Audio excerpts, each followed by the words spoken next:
Everybody, happy Friday. Hope everyone's doing well, enjoying the week at home, enjoying the nice weather again. We've been so lucky this week. This video might be a little bit longer because as I was making it, I realized that the question I asked you to do was actually super complicated. And I kind of knew that going in, but as I actually had to write everything out, it's a lot of steps to figure out. So if you haven't gotten to it yet today, then I definitely recommend watching this whole video and trying to follow along as best you can, okay? Because it was a tricky one for sure. But to start, let's talk about what we did yesterday. So I asked you, your job yesterday was to place all these outcomes from our cards in categories of certain, unlikely, likely, very unlikely, and impossible. Okay, so these are the outcomes that I said are possible when drawing a card. So drawing a red card, drawing a black card, drawing a card with a number on it, drawing a face card, drawing a diamond, drawing an ace, drawing the king of spades, drawing a signed Wayne Gretzky rookie card, and I asked you to fit any more into categories. So maybe you came up with some of your own, but I'm going to go over the ones that were from yesterday that I gave you these ones, okay? So if you have your work, you can take a look to see if you got them correct. So here's what I put. So drawing a red card, remember, I said half the deck was red. So you actually have it's a likely chance that you will get red card. It's 1 out of 2. Okay, so we can call that likely. Same with drawing a black card. Okay, they're both 50-50. They're both half a chance of getting one of those. Okay, so compared to the other things, they're likely to happen. Now, the most likely one I actually gave you was this next one. So remember I said that there are more cards with numbers on them than there are without. So drawing a card with a number on it is likely, okay? So a 9 out of 13 chance if you reduce it. But you can think of it, as a 20, 18, 36 out of 52 of the cards in a deck have numbers on them. Okay, drawing a face card, I said unlikely. It was a, actually, that is not right. I'll pause it.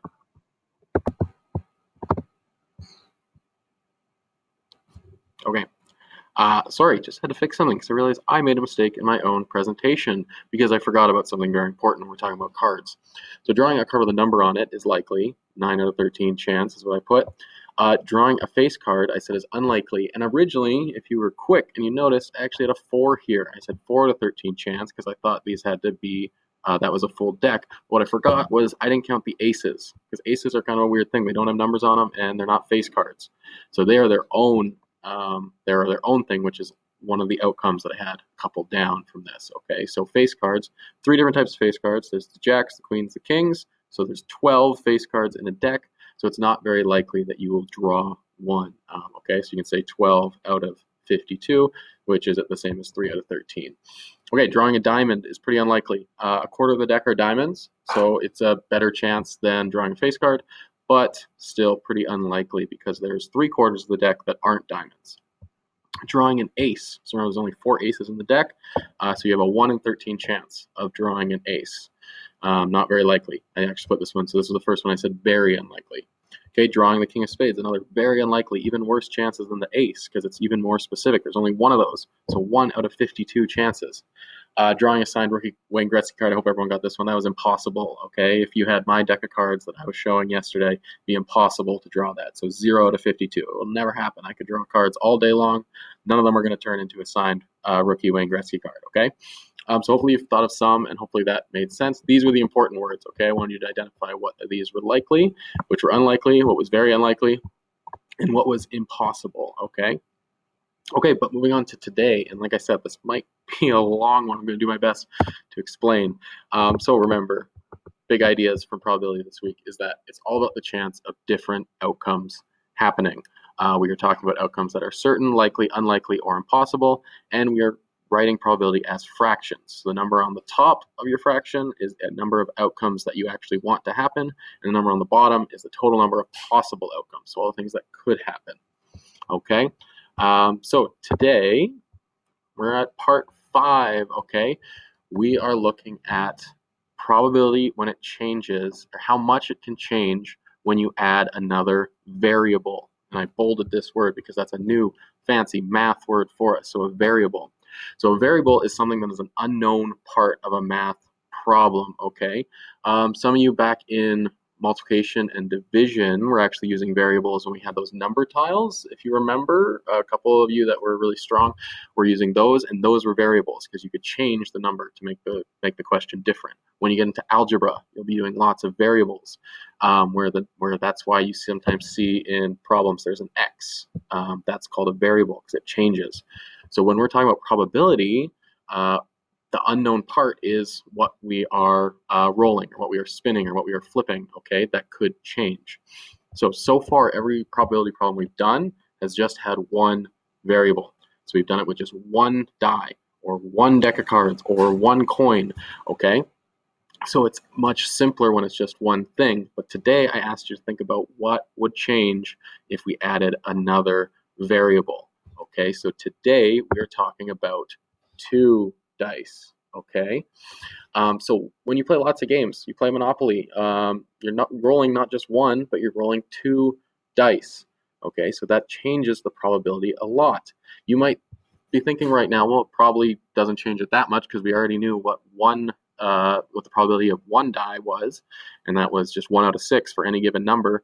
But it's actually going to change, and I'm going to prove it to you right now. It's not going to be that simple. You can't say that you have a 1 out of 12 chance of rolling a 9 on 2 dice, because you actually don't. It's going to be different, but to show that, it's going to be a lot of work. So stay with me, please. Okay, so let's talk about our fractions. So the probability of rolling a specific number on a 6-sided die. Remember, we said top number, how many outcomes you want. So if you say, I want to roll a 4 on this one die, so it'd be 1. And then how many total outcomes are possible? In this case, how many numbers are on the 6-sided die, which is 6, and that includes the numbers that you want. So 1 out of 6 for any given number on a 6-sided die. Real simple. But what is the probability of rolling a specific number on 2 6-sided die? So now we're thinking how many outcomes you want. So it might still just be one outcome. You're all lined up to land on free parking and you want to roll a 7, okay? So that's still one specific outcome, but how many total outcomes are possible? That's where things get tricky. That's where things change when you have 2 6-sided dice. Also notice, there's a thing you might remember from class.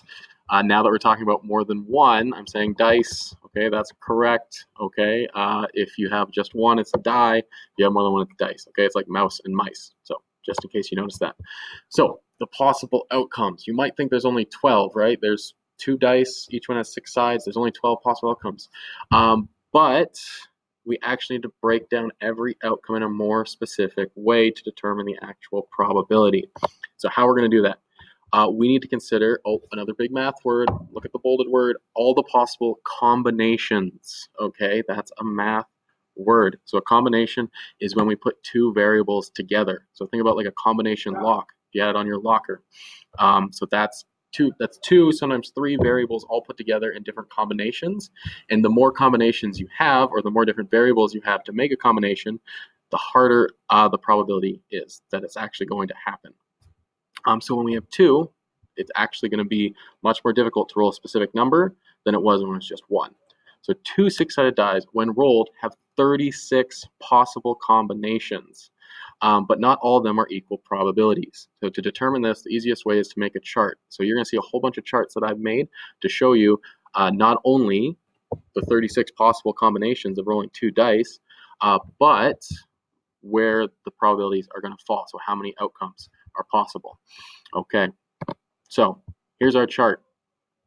We have die 1 here, die 2 here, and then the sum of the dice. So when you're playing a game like Monopoly, you roll 2 numbers and you add them together. So that's what we're talking about. When you add the 2 numbers that you roll together, what are you going to get? What is more likely to get than the other? So this is just the first of one chart, first of a bunch of charts that I made, and you're going to notice a pattern here. That die 1, I'm always saying we rolled the same number, and die 2, I'm saying that number is going to be the one that changes. So each chart is going to have these 6 possible combinations. So die 1, if you always rolled 1 on die 1, but die 2 changed, those are all different combinations. So you could roll 1 and 1. So we call that snake eyes. So 1 and 1, that makes 2. Die 1, another combination, is rolling 1 on the die on the first die, 2 on the second, and that's going to give you 3. Rolling 1 on the first die, rolling 3 on the second, that's going to give you 4. Do you see a pattern here? We're going to do every combination with one number on the die 1 and the other number on die 2, so all the other numbers. So if you were to get 1 on one of your dies, these are all the numbers you can make. 2, 3, 4, 5, 6, 7. That's it. Okay? It's going to be important when we get to our probabilities. So moving on, now if die 2, if every time you rolled a 2, we still got to count all the other numbers. So if you roll a 2 on die 1, you could roll a 1, 2, 3, 4, 5, 6 on die 2, and these are the numbers that you would get if you added them together. So 3, 4, 5, 6, 7, 8. If you rolled a 3 on die 1, you got to add up all the numbers that are possible on die 2. So 4, 5, 6, 7, 8, 9. Do you see how we're going to have 36? These are the outcomes here. So the sum of the dice, those are the outcomes. So you can see how I'm going up just by 1 over here and then staying the same with die 2, and we're getting different sums. So 5, 6, 7, 8, 9, 10. Die 1, if it's a 5, all these are possible. 6, 7, 8, 9, 10, 11. And finally, if you roll a 6 on die 1, all of these are possible. So 7, 8, 9, 10, 11, 12.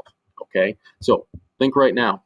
Is there a number that you saw as the sum of the dice more often than any others? Or what ones did you see the least of? Which ones are the hardest to roll that we didn't see a lot of? So if I go back to where we were at 1, okay, we started 2, 3, 4, 5, 6, 7. Then we had 3, 4, 5, 6, 7, 8. 4, 5, 6, 7, 8, 9. 5, 6, 7, 8, 9, 10. 6, 7, 8, 9, 10, 11. And finally 7, 8, 9, 10, 11, 12.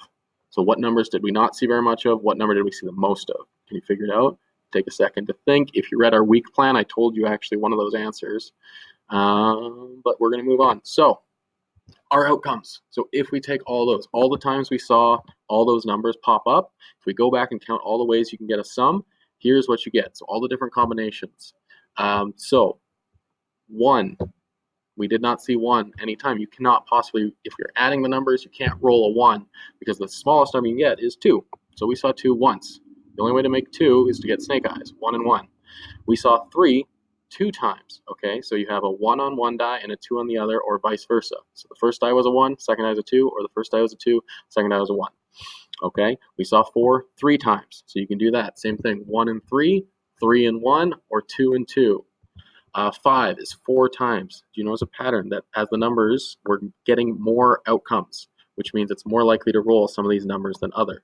So 5 you can make 4 times, 6 you can make 5 times, 7 you can make 6 times, 8 you can make 5 times, 9 you can make 4 times, 10 you can make 3 times, 11 2 times, and 12 1 time. So like snake eyes, the only way to get 12 is to roll 2 6s. Okay, snake eyes, only way to make 1, there's only one way to make 2, is to roll 2 1s. There's only one way to make 12, it's to roll 2 6s. So they're not as likely as all these other ones.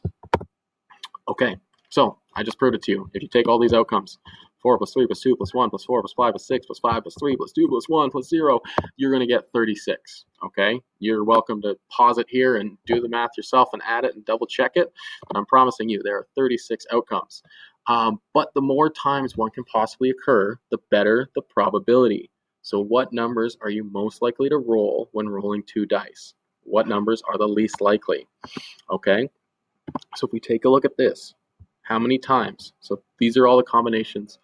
How many outcomes are most which outcomes are the most likely based on this? Okay, so the more times one of these numbers occurred on our charts, the more likely it is you will roll it. Okay, because so telling you 7 is the most common one, and it's because there are the most possible combinations to make 7. So you can see if we're working backwards, if you have a 6 to make 7, look at how many times 7 is going to show up here. So you have a 6 on one and a 1 on the other. That's 7. Next one, we had a 5 on one, a 2 on the other. That's 7. We had a 4 on one, a 3 on the other. That's 7.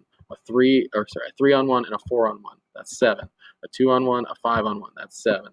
And finally, there you go. A 1 on 1, a 6 on 2, and that's 7. So that's all the ways you can make 7. So that's why that one's the most likely. There's the most combinations to make a 7 when you roll 2 dice as compared to any other ones. So you can see from 7, it actually goes down. So from 7 to 8, it goes down to 5. From 7 to 6, it goes down to 5. And then it keeps going down. 4, 3, 2, 1, 4, 3, 2, 1. So there's a pattern when it comes to rolling 2 dice. Okay, so your job for today is to write the possible outcomes when rolling 2 dice from most to least likely.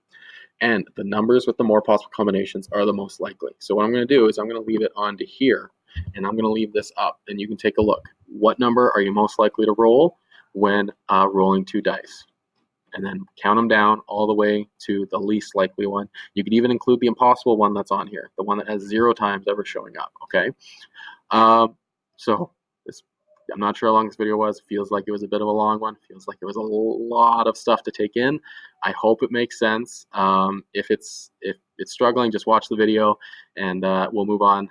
Next week, we're still going to be doing probability. You still have lots of time to work on it. This was a complicated problem, okay? So hopefully you tried it on your own, but if not, don't feel bad about coming and watching the video and seeing this chart here all laid out for you so you can understand. And next time you play a board game where you're rolling 2 dice, you can say that 7 is the most likely outcome, okay? Okay, so that's it for today. Hope everyone has a lovely weekend. I'm looking forward to seeing some of you next week. Otherwise, Wednesday we'll have our meeting again. Hopefully I can see the rest of you then, okay? Okay, miss you all. Enjoy the sunshine. Bye.